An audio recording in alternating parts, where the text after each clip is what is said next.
안녕하세요. 저는 원광대학교 법학연구소에 있는 박홍진입니다. 오늘 인권 신장을 위해서 노력한 사람들이라는 주제로 여러분과 화상으로 만나 뵙게 되었습니다. 오늘 강의 차례는 인간의 존엄성에 대해서 먼저 살펴보고 그 다음에 인권의 개념, 인권운동가들에 대해서 알아보도록 하겠습니다. 그리고 인권운동과 그 인권운동을 실천하는 방법에 대해서도 한번 생각해 보겠습니다. 자, 인권의 존엄성의 첫 번째 부분인데요. 최근에 청소년 범죄가 날로 흉폭해지고 있습니다. 그래서 소년법 개정에 대해서 많은 의견들이 있습니다. 올해 3월에 대전에서 뺑소니 사건이 있었습니다. 약 14세 정도 된 8명의 청소년들이 서울에서 렌트카를 훔쳐서 타고서 대전까지 왔는데 경찰의 추격을 받게 됐습니다.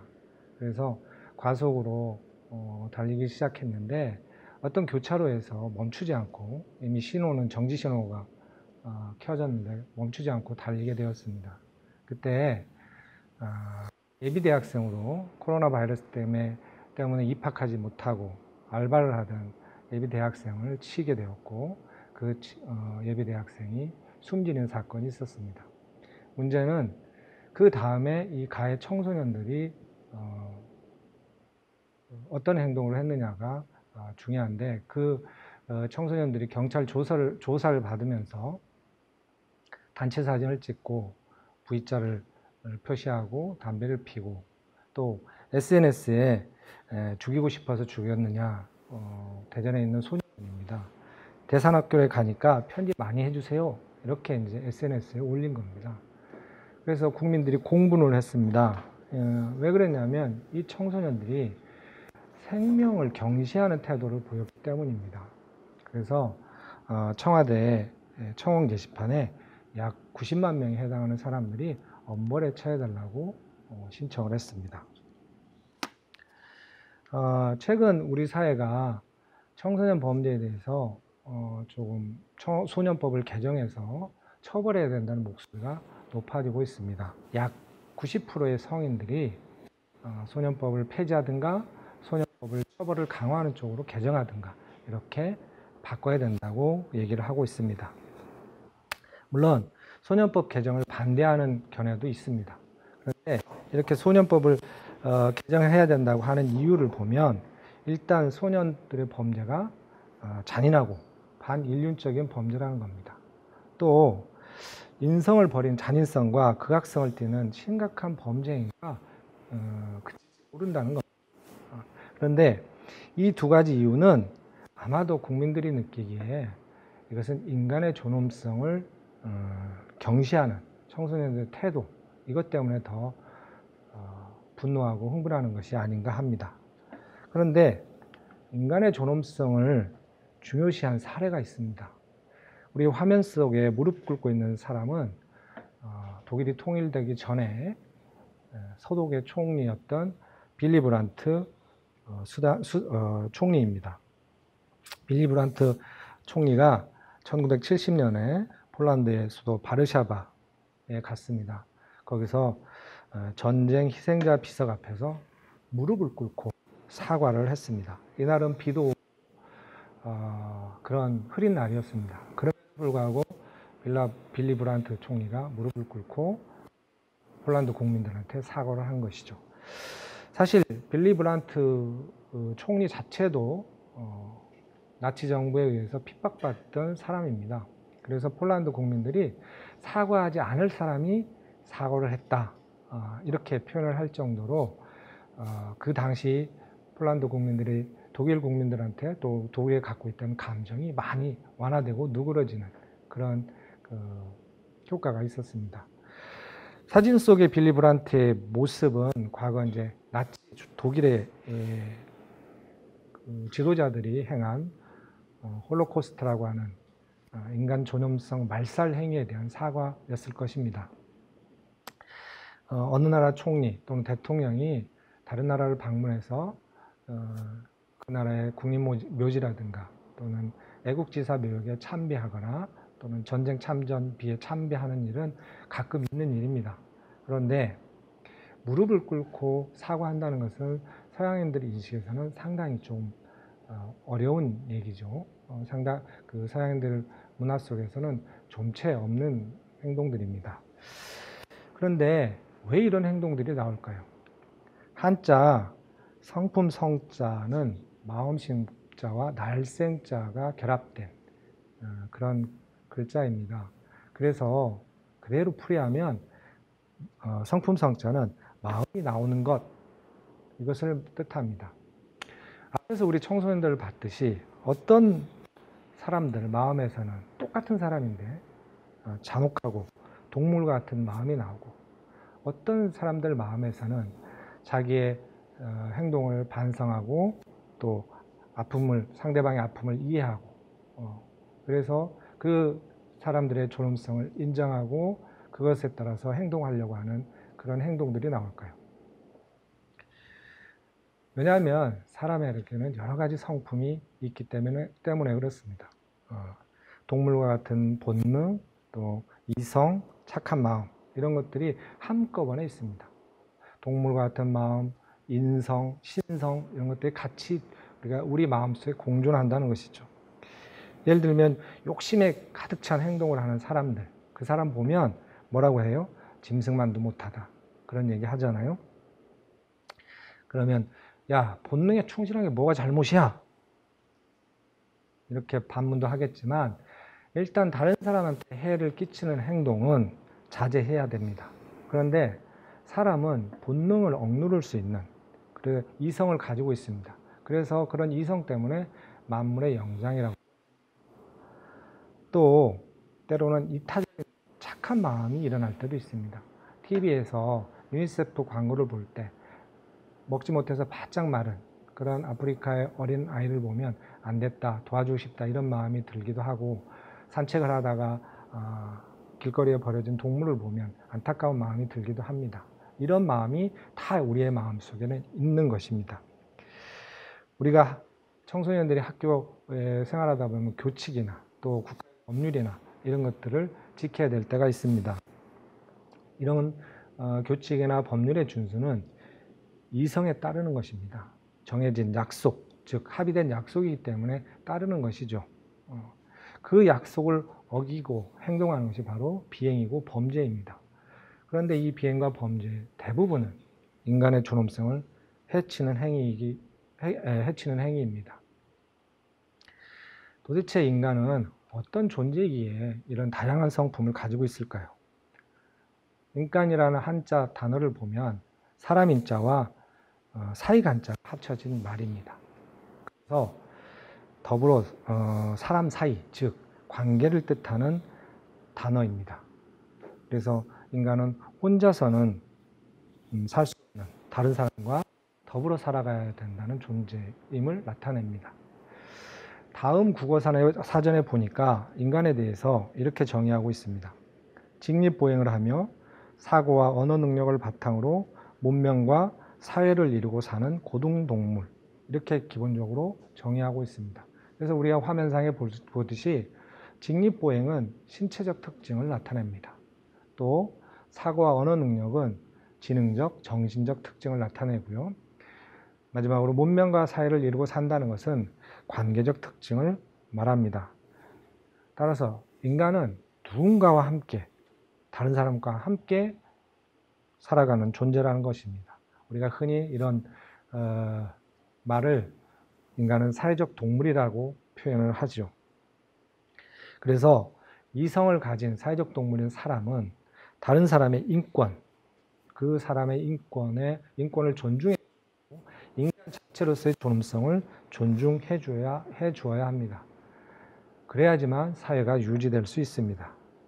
그러면 인권에 대해서 한번 살펴보겠습니다.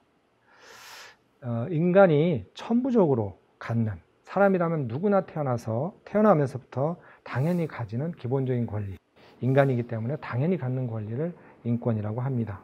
세계인권선언이나 국가인권회의법, 우리나라 국가인권회의법에 다 이 인권에 대해서 정의하고 있고 규정하고 있습니다. 인간은 단순히 사람이기 때문에 누구나 인권을 갖습니다. 그래서 인권은 보편적 권리입니다. 또 사람은 사람 그 자체를 폐기한다든가 잃어버리거나 몰수할 수도 없습니다. 또 인권이란 권리를 다른 사람한테 넘겨줄 수도 없습니다. 그래서 인권은 양도 불가능한 권리이기도 합니다. 가끔 인권과 기본권을 혼용해서 사용하기도 합니다. 버지니아 권리장전이나 프랑스 인권선언에서는 인권 또는 인간의 권리라고 표현을 하고 있는데 독일에서는 기본권이라는 말로 사용되고 있었습니다. 엄밀히 말하면 인권과 기본권은 서로 다른 말입니다. 왜냐하면 인권은 인권 사상을 바탕으로 태어나면서부터 천부적으로 우리가 갖고 있는 그런 권리입니다.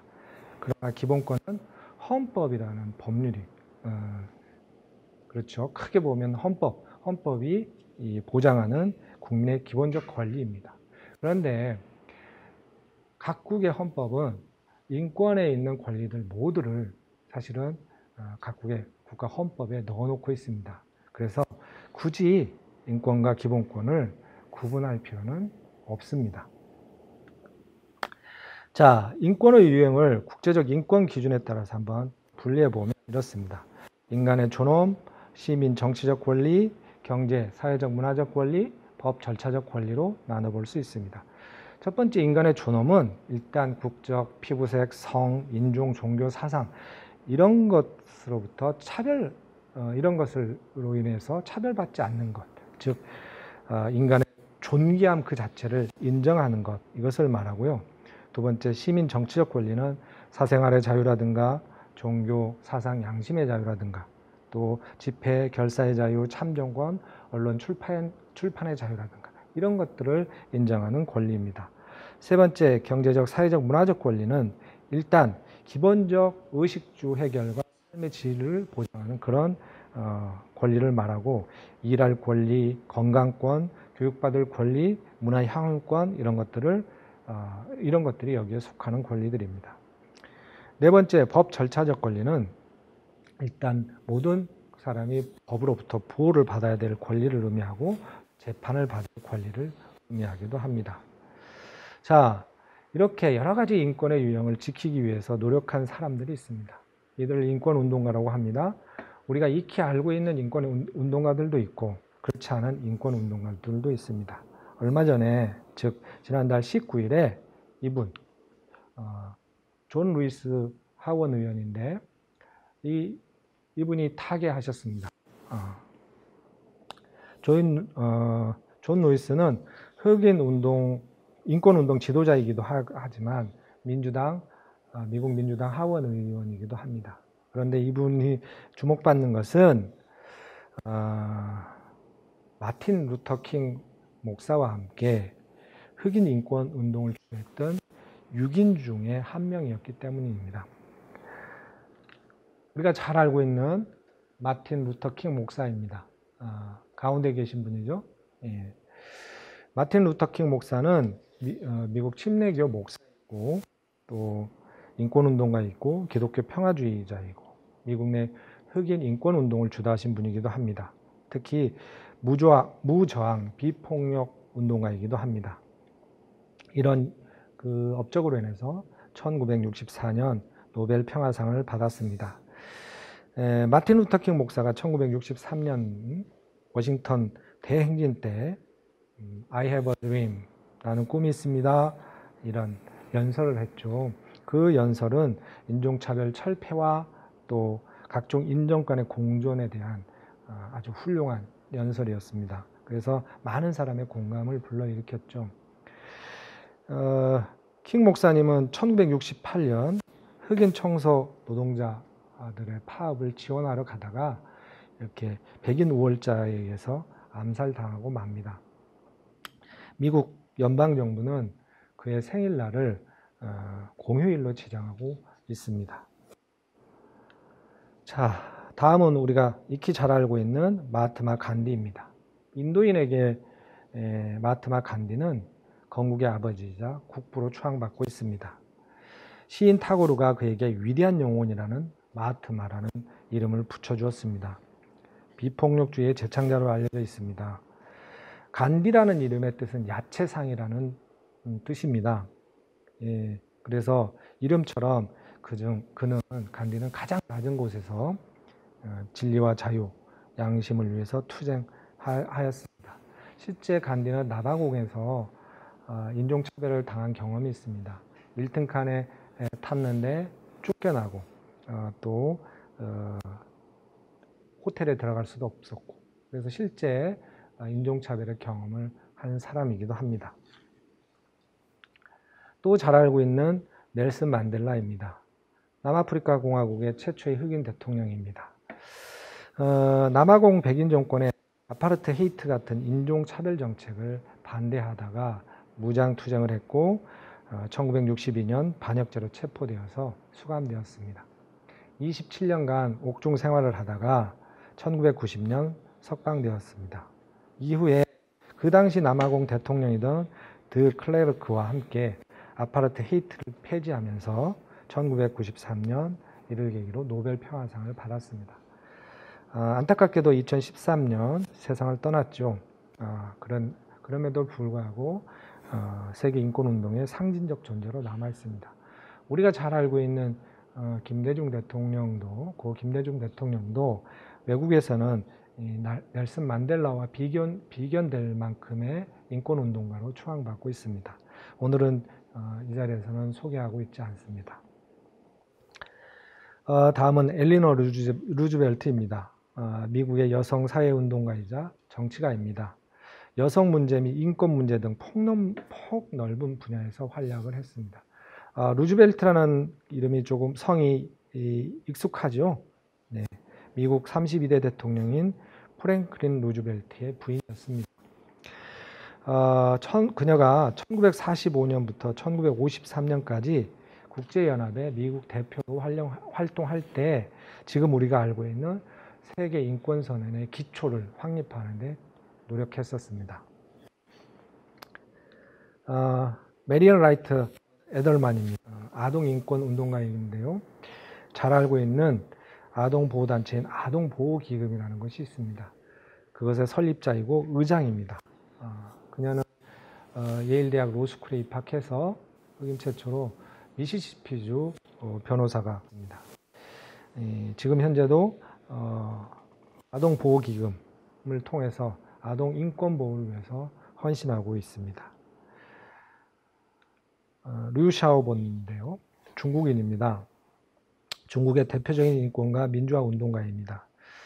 1989년에 중국판 민주화 운동이라는 천안문 사건이 있었습니다. 이때 류 샤오본은 미국에 있었는데 그 사건이 터지자마자 귀국을 했습니다.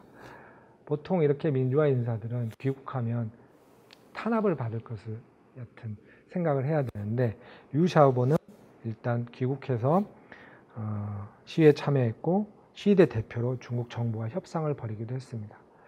천안문 사태 이후에 그 시위를 주도했던 지도자들은 대부분 외국으로 망명을 했는데 류 샤오본은 끝까지 중국에 남아 활동을 계속하다가 결국 구속되고 감옥에 갇히게 되었는데 감옥에 있던 류 샤오본가 2010년에 노벨 평화상을 수상하게 됩니다. 그런데 감옥에 있었기 때문에 노벨 평화상 시상식에 빈 의자만 있고 시상식 그대로 진행되었습니다. 2017년 5월에 간암 말기 판정을 받습니다. 류 샤오본은 복역 중이었기 때문에 중국 정부가 가석방을 해주었는데 안타깝게도 2개월 후에 사망하고 말았습니다. 이슬람 여성들인데요. 말랄라 유사프자이와 마날 알 샤리프입니다. 제가 왜 쭉 한 분씩 이렇게 소개하다가 두 명의 여성을 소개했냐면 이 두 명의 여성은 두 분 다 이슬람 문화권의 인권운동가 있기 때문에 그렇습니다. 말랄라 유사프자이는 1997년생입니다. 최연소 인권운동가인데 파키스탄에서 탈레반에게 지배받고 억압받는 생활을 했습니다.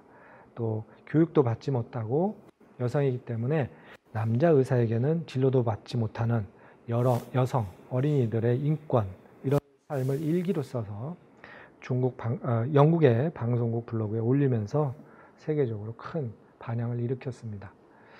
그녀는 어린이들을 위한 인권 운동을 진행을 했고 유엔 총회의 초청으로 연설을 하는 등 많은 활동을 하다가 17세 되던 2014년에 노벨 평화상을 받게 되었습니다. 그 옆에 있는 마날 알 샤리프는 사우디아라비아의 여성 인권 운동가입니다. 사우디아라비아는 여성이 운전하는 것이 금지되어 있는 나라입니다. 그래서 Women to Drive라는 캠페인을 벌이고 있는데, 즉 여성이 운전할 권리를 달라는 그런 캠페인입니다. 그녀 역시 2011년에 자동차를 운전하는 모습을 촬영해서 유튜브에 올렸다가 9일간 감옥에 투옥되는 경험을 합니다. 현재는 여성의 참정권, 여성의 해외 이주권, 여성의 계좌 개설 자유화를 위해서 활동하고 있습니다. 이 두 명의 이슬람 여성 인권 운동가에서 우리가 알 수 있는 몇 가지 사항들이 있습니다. 아직도 여성이 남성 의사한테는 치료를 받지 못하고 또 운전을 하지 못하고 여성의 참정권이 없고 은행에 계좌를 개설하지 못하는 나라들이 있다는 겁니다. 21세기에. 참으로 안타까운 일이죠. 자, 우리가 보통 김복동 할머니 그랬는데 앞에 나온 인물들과 같이 표현을 하려고 그냥 김복동 이번에 함자만 소개했습니다. 1926년에 태어나서 2019년에 돌아가셨습니다. 대한민국의 우리나라 인권운동가이자 일본군 강제종군 위안부 피해자이면서 그 피해를 세계 곳곳에 알리고 여성 인권 신장을 위해서 헌신한 그런 분입니다. 김복동 할머니는 경남 양산 출신인데요. 여러분 나이 때 14살 때 일본군 강제종군 위안부로 끌려갔다가 22살 때 돌아오게 됩니다. 얼마나 고통스럽겠습니까? 2015년에는 국제 언론단체가 선정한 자유를 위해 영웅에 선정됐는데 이때 선정된 분들이 누구냐면 넬슨 만델라, 아까 우리 봤던 마틴 루터 킹 목사 등입니다. 그만큼 김복동 할머니의 활동이 위대하고 굉장히 존경받는 활동이었다는 것입니다. 박연미 씨인데요. 1993년에 태어난 대한민국 국적의 여성입니다. 그런데 대한민국에서 태어나지 않고요. 정치적으로는 북한 태생의 여성입니다. 그래서 북한 이탈 주민, 북한 인권운동가라고 표현을 합니다. 2007년 13살 때 해서 대한민국 국적을 취득하였습니다.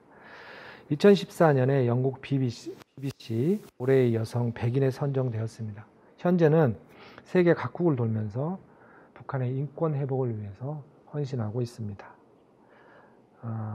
이분들이 헌신한 인권 운동에 대해서 한번 살펴보고요. 또 잘 알려지지 않은, 제가 오늘 진짜 소개하고 싶은 인권 운동가들이 있습니다. 그분들에 대해서 한번 살펴보도록 하겠습니다. 여러분 잘 알죠? 한동안 뉴스에 계속 나왔던 일입니다. 지금도 시위는 계속되고 있습니다. I can breathe. 숨을 쉴 수 없어요. 조지 플로이드라고 하는 흑인이 경찰의 과잉 진압에 의해서 숨지는 사건이 있었습니다. 화면상에서도 보이죠? 9분 동안 저렇게 목을 누르고 질식하게끔 했습니다. 경찰관한테 숨을 쉴 수 없다고 몇 번이나 얘기했는데도 경찰관이 계속 누르고 있었던 겁니다. 자, 이 사건 이후에 미국에서는 계속적인 시위가 있었는데 이렇게 이쪽에 좌측에 낸시 여사, 빨간 옷을 입은 이분이죠. 빨간 옷을 입은 여성들과 함께 있는 분들은 민주당 하원 의원들입니다. 저렇게 한쪽 무릎을 꿇고 있어요. 또 오른쪽에는 미국 경찰들인데 시위대 앞에서 무릎을 꿇고 있습니다. 그 이유는 뭐냐면 인종차별에 반대하는 시위에 동의한다, 동조한다는 뜻입니다. 그래서 아까 숨진 플로이드, 조지 플로이드의 그 사망 사건과 관련한 항의에 우리도 동참한다, 또 인종차별에 반대한다는 의사표시가 저렇게 한쪽 무릎을 꿇는 것입니다. 그런데 이 무릎을 꿇는 의식은 사실 민주당 하원 의원들이나 미국 경찰들이 최초로 한 것이 아니라 2016년 미국 프로 미식축구 콜린 랜드 캐퍼닉 선수가 처음 보였던 행동입니다. 지금 머리 파마를 한 가운데 있는 입에 손을 대고 있는 선수가 그 선수입니다. 이 당시 캐퍼닉 선수가 이 행동을 하게 된 것은 흑인이 또 백인 경찰의 총격에 사망을 했어요. 그래서 보통 경기 전에 국민 노래를 하잖아요. 우리 뭐 프로야구, 프로축구에서도 늘 합니다. 그럴 때 미국 미식 축구에서도 경기 전에 국민 노래를 하는데 그때 이제 국기에 대한 경례를 하잖아요. 그 국기에 대한 경례를 거부하는, 그래서 인종차별에 대한 반대하는 그런 의사를 표출한 겁니다. 이때부터 한쪽 무릎을 꿇는 그 무릎 꿇기의 인권운동 행위가 나오게 된 것입니다. 또 블랙 라이브 매터, 흑인의 생명은 소중하다, 이런 운동이 있습니다. 대개 이제 아프리카 미국인에 대한 경찰의 잔인함, 우리가 흔히 흑인이라고 하죠. 근데 바른 표현은 아프리카계 미국인, 이런 표현을 하더라고요. 이 아프리카 미국인에 대한 미국 경찰들의 잔인함에 대한 저항, 대항 뭐 이런 건데, 비폭력이고 또 시민 불복종 운동입니다. 그러니까 한마디로 하면 비폭력 시민 불복종 운동인 것입니다. 우리나라에서도 이 운동에 대해서 관심이 많이 쏟아졌는데, 특히 BTS 같은 경우에는 우리는 인종차별에 반대한다, 이렇게 선언하면서 이 운동에 동조하였습니다.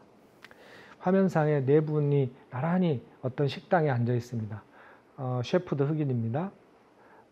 맨 좌측부터 주세프 맥네일, 지금 안경을 끼고 있는 분이 프랭크 맥케인, 세 번째가 빌리 스미스, 네 번째가 클래런스 핸더슨. 흔히 잘 알려져 있지 않는데, 제가 가리키는 과목, 대학 과목의 교재에 이런 내용이 나와 있어서 소개하고자 합니다. 맥케인이 그때 당시를 기억하면서, 프랭크 맥케인이 요 두 번째 앉아 있는 분이 그때 당시를 기억하면서 이렇게 얘기합니다. 우리는 배가 고팠어요. 배가 고팠대요. 그래서 노스캐롤라이나 농업대학 2학기에 재학 중이던 이 4명의 학생이 식당을, 그래서 거기서 저녁 식사를 하기로 결정을 했습니다. 우리가 생각하기에는 야, 오늘 뭐를 먹을까? 이 정도 고민을 하지, 식당을 갈까 말까 고민을 하지 않습니다. 물론 어떤 음식을 파느냐에 따라서 어떤 식당을 갈까 고민은 하지만, 들어가는 것 자체에 대한 고민은 안 한다는 거죠. 그런데 사실 이 네 청년이 살던 시기에는 고민을 해야 될 시기였습니다. 1960년 1월 1일 당시 법에 따르면 아프리카 미국인들은 백인 식당에 출입을 할 수가 없었습니다. 그런데 이 네 청년이 자리에 딱 앉은 거죠. 식당 매니저는 이 친구들한테 나가달라고, 이분들한테 나가달라고 요구를 했고, 그 옆에는 경찰이 곤봉을 들고 서 있었다고 합니다. 오랫동안 식당 매니저와 경찰과 이 네 청년은 서로를 쳐다보다가 결국 식당 매니저가 일찍 식당의 문을 닫아버립니다. 그래서 이 청년들은 저녁 식사를 하지 못하고 그 식당을 나오게 되죠. 이 청년들이 다시 그 식당을 찾아갑니다. 근데 소문이 빠르게 퍼져서 그날 식당에 찾아가서 이 자리에 앉는 퍼포먼스를 한 아프리카 미국인이 20명으로 늘어난 겁니다. 즉, 식당에 앉는 퍼포먼스, 그 인권운동 행위를 한 사람이 4명에서 20명으로 늘어난 것이죠. 그날도 물론 식사를 못했습니다. 일주일이 되어서 자리에 앉는 행위를 하는, 인권운동을 하는 그 사람이 300명으로 늘어났습니다. 물론 식사를 못했습니다. 백인 그 식당 그 고객들은 이들한테 뭐 겨자, 케찹을 막 뿌리고 살해 위협까지 하고 했습니다. 그런데 그 인권운동에 참여한 학생들은 전혀 항의를 하거나 맞서 싸우거나 하지 않았습니다. 결국 많은 수의 학생들이 감옥에 갔지만 아무도 거기에 대해서 불만을 표하거나 항의하지 않았습니다. 결국 이 사건은 많은 미국인들을 부끄럽게 여기게 했습니다. 그래서 인종차별에 대한 법들이 개정이 되고 바뀌게 되었습니다. 프랭크 맥케인이 한 마지막 말이 가슴에 와닿는데요. 프랭크 맥케인이 그 사건이 있은 후 몇 해 후에 이런 얘기를 합니다. 우리는 사람이라는 원 안에 속하고 싶었다. 사람이라는 원. 그러니까 그때 당시 아프리카계 미국인들은 동물이나 물건 취급을 받았다는 거죠. 이 4명의 청년 외에도 그 당시 백인, 버스에 타면 백인 좌석, 흑인 좌석이 나눠져 있었고, 그래서 백인 좌석에 앉으면 감옥에 가는 그런 일들이 1960년대 미국에서 실제 벌어졌다는 것이죠. 아마 연장선상의 조지 플로이드 사건도 있을 겁니다. 1960년대는 아까 우리 마틴 루터킹 목사님이라든가 존 루이스라든가 이런 분들이 활동하던 시기. 그러면 그 활동의 시기는 왜 활동했을까요? 인종차별이 심했기 때문입니다. 자, 두 번째로 제가 소개시키고 싶은 영상이 이 화면에 나옵니다. 1968년 19회 멕시코 올림픽 200m 시상식 장면입니다. 두 흑인이 1등과 3등의 흑인이 미국인입니다. 미국인이고 검은 장갑을 끼고 있는데요. 인종차별에 항의하는 행동입니다. 자, 그런데 요 앞에 있는 백인은 아무런 행위도 하고 있지 않습니다. 즉 몸으로는 표시하고 있지 않습니다. 그런데 이 백인이 얼마나 용감했는지는 나중에 밝혀졌습니다. 그 당시에는 아무도 몰랐어요. 1968년 제19회 올림픽 경기에서 미국 육상 선수 둘이 이 1등을 차지한 선수는 토미 스미스입니다. 그 당시 세계 신기록으로 우승했고 동메달 존 칼로스, 이 두 명이 검은 장갑을 끼고 이렇게 하늘에 이렇게 올리고 있죠. 또 그 행위가 바로 흑인 인권 운동을 상징하는 경례의 방식이랍니다.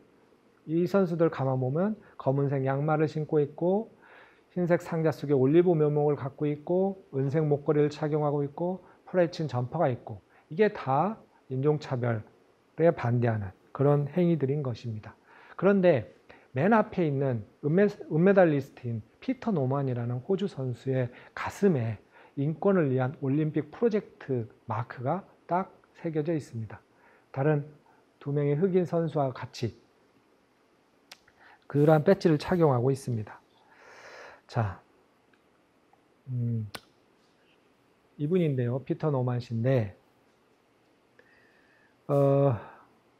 이분을 아는 사람은 거의 없습니다.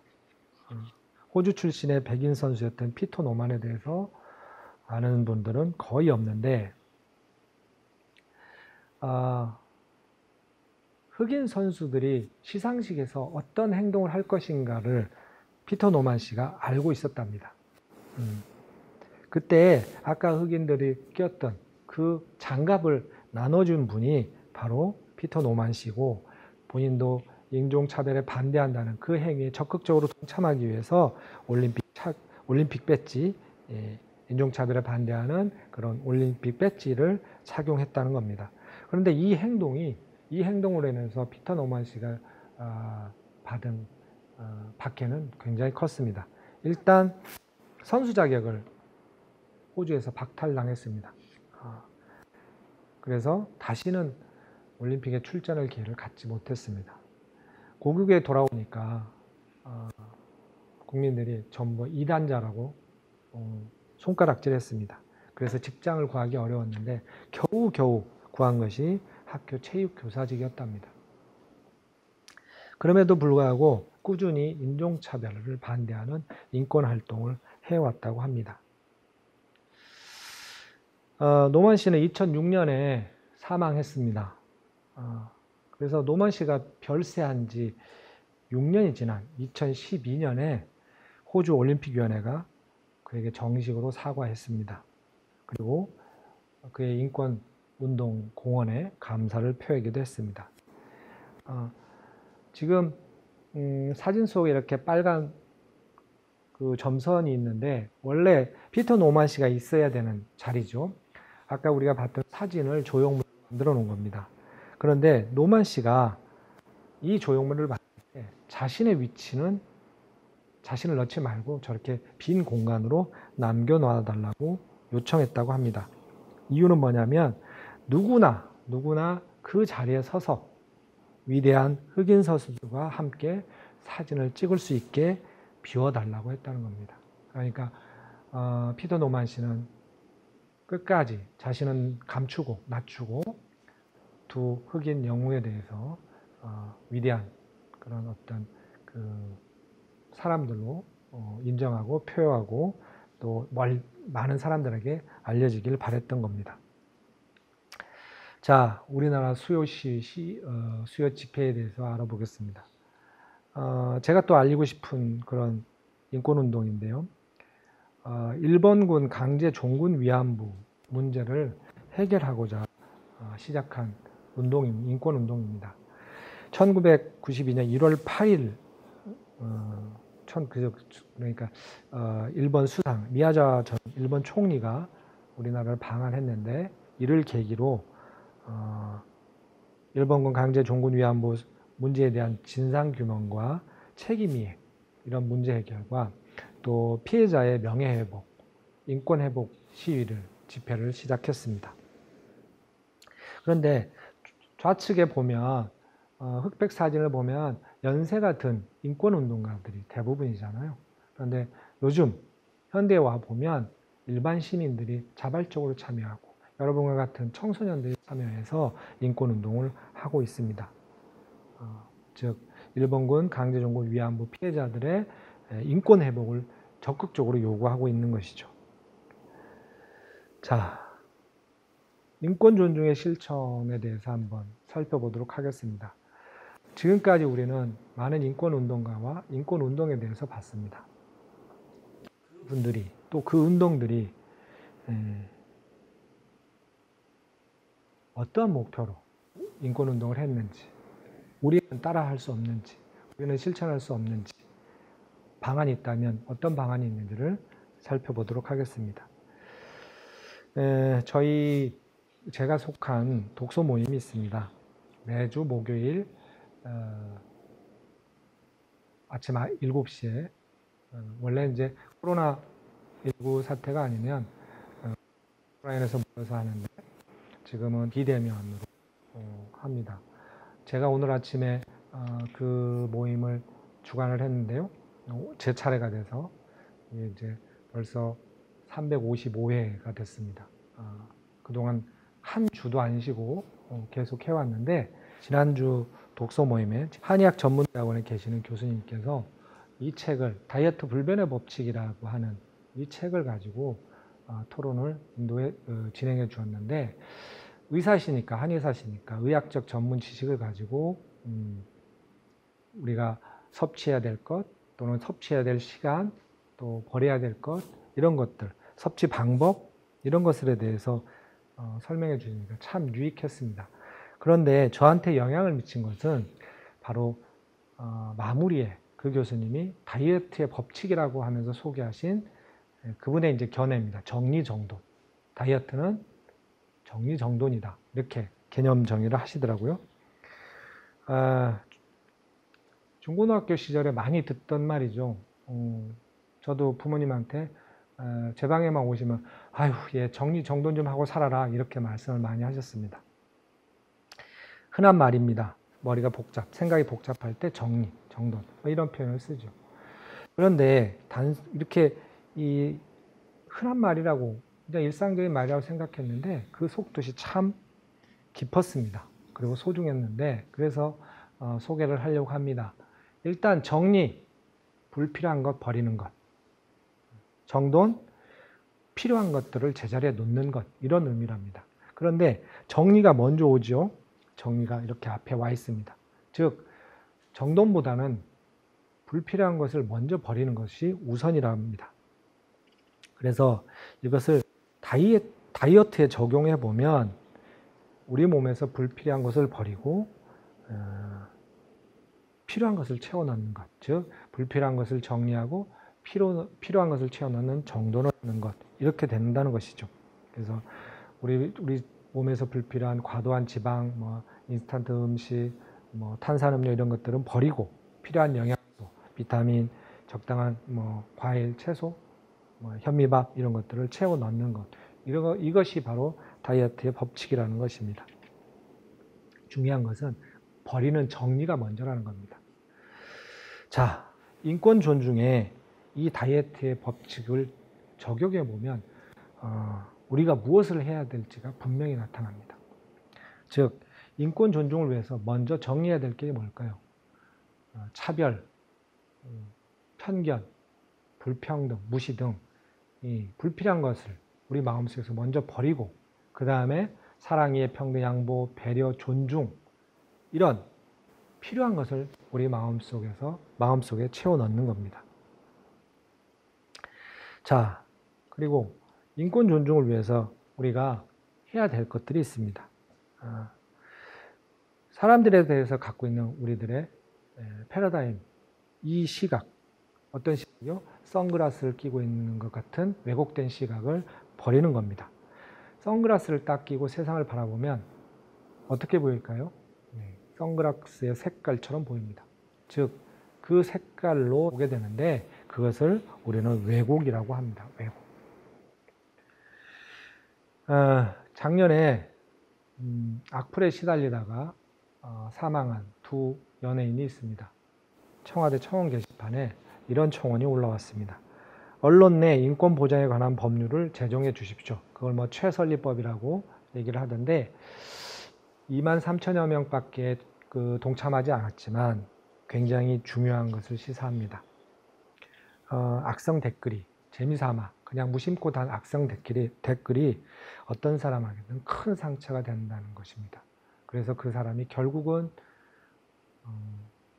다 그렇지는 않지만 조울증에 걸릴 확률이 있고 연예인들처럼 사망할 수 있는 겁니다. 이렇게 악성 댓글과 같은 왜곡된 시선, 이것들이 인권 존중을 위해서 정리되어야 할 대표적인 예인 것입니다.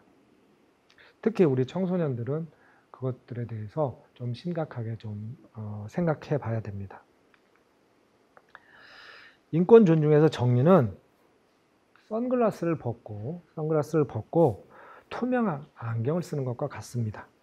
인권을 해치는 각종 차별, 불평등, 인권 침해 이렇게 더 씌워진 우리의 눈을 다 벗겨내고 맑게 하는 겁니다. 그게 정리입니다. 또 정도는 아까 우리가 봤던 인간의 성품 중에 본래 우리가 가져야 할 이상과 착한 마음을 우리 마음속에 채워 넣는 겁니다. 우리는 앞에서 인간의 존엄성과 인권의 개념, 또 여러 인권운동가의 활동들을 봤고 인권운동에 대해서도 알아봤습니다. 그러면 우리가 또 우리가 실천할 수 있는 방안에 대해서도 한번 생각해 봤습니다. 이제 마무리를 하고자 합니다. 인권 존중의 원칙이 무엇일까요? 한국 리더십 센터가 출판한 성공하는 대학생들의 7가지 습관이라는 책이 있습니다. 그 책에 원칙에 대한 예화가 있습니다. 화면 속에 보는 전함인데요. 군함입니다. 전함의 함장이 어두운 안개가 낀 어두운 바다를 항해하다가 멀리서 오는 배를 발견했습니다. 그대로 있다가는 두 배가 부딪힐 것 같았어요. 그래서 전함의 함장이 신호수한테 명령을 했습니다. 저 배에 불빛 신호를 보내서 10도 남쪽으로 항로를 변경하도록 해라. 이렇게 명령했습니다. 그 다음에 신호수가 신호를 했는데 반대편에서 어떻게 왔냐면 오히려 전함 보고 당신들이 10도 북쪽으로 변침, 방향을 트세요. 이렇게 온 겁니다. 그래서 전함의 함장이 나는 이 배의 함장입니다. 이 전함의 함장입니다. 당신들 빨리 10도 남쪽으로 항로를 변경하세요. 이렇게 요구를 했습니다. 그랬더니 상대방에서 어떻게 왔냐면 나는 1등 항해사입니다. 당신이 북쪽으로 10도 항로를 변경하세요. 했습니다. 전함의 함장과 1등 항해사의 계급 차이는 굉장히 크죠. 함장이 더 위에 있는 분이죠. 명령권자입니다. 그런데 그래서 이제 전함의 함장이 화가 났습니다. 우리는 전투함입니다. 최후 통첩을 한 거죠. 안 바꾸면 어떻게 하겠다? 마치 발포하겠다라는 속뜻을 갖고 있었던 거죠. 빨리 바꾸시오. 그랬더니 상대편에서 이렇게 옵니다. 나는 지금 등대 안에 있습니다. 이렇게 온 거죠. 이런 등대. 자, 결과는 어땠을까요? 결국 저 큰 전함이 항로를 바꿨습니다. 이런 상황에서 군대의 계급, 사회적 지위 아무 소용이 없습니다. 또 그 시대의 문화, 관습, 시대나 공간 아무 관련이 없습니다. 원칙이라는 건 그겁니다. 어떤 시대나 사회적 신분이나 문화나 상관없이 지켜지는 겁니다. 인권 존중은 등대와 같습니다. 어떤 환경이나 시대에도 절대 변하지 않습니다. 어떤 것이죠? 항상 존중받아야 되고 존중해야 된다는 것입니다. 여일리 불약제일에 생일사 불약멸일사라는 말이 있습니다. 좀 어렵나요? 네. 하나의 이익을 얻는 것이 하나의 해를 제거만 못하고 하나의 일을 만드는 것이 하나의 일을 없애는 것만 못하다. 징기스칸의 책사했던 야율초제가 한 말입니다. 무슨 말이냐 하면 아까 우리 다이어트에 관해서 얘기했잖아요. 몸을 위한다면 보약을 막 먹는 것보다는 몸에 해로운 음식을 안 먹는 게 더 낫고 사랑하는 사람을 위해서 그 사람이 원하는 걸 해주는 것보다는 그 사람이 하지 말라고 하는 싫어하는 행동을 하지 않는 것이 우선이라는 겁니다. 즉 우선 인권 존중을 위해서 편견, 차별, 불평등과 같은 일들 그것들을 먼저 하지 않는 것이 인간의 존엄성을 지키는 가장 좋은 방법이고 습관이라는 겁니다. 그러니까 그런 행동들을 버리는 행동들을 자꾸 습관화해서 우리가 상호 인권을 존중하는 그런 사회, 관계 이런 것들을 형성해 나가도록 해야 된다는 것입니다. 자, 경청해 주셔서 감사합니다. 코로나 바이러스로 인해서 많은 사람이 힘듭니다. 여러분도 힘들 줄 압니다. 그래도 모두 어떤 사람 덕분에 우리 의사 또는 소방관, 공무원들 또 우리 각자 덕분에 잘 버티고 또 잘 이겨내고 있습니다. 가뜩이나 여름에 보호복으로 이렇게 착용하고 힘든 그런 분들입니다. 조금 실수가 있고 힘이 들더라도 그분들도 인권이 있기 때문에 존중하고 우리 흔히 덕분에 운동 있잖아요. 덕분에 운동을 해서 격려하고 빨리 조속히 해결이 돼서 이렇게 화상으로 만나는 것보다는 오프라인에서 만나 강의실에서 서로 교감하면서 강의하는 시간이 있었으면 좋겠습니다. 수고하셨습니다. 감사합니다.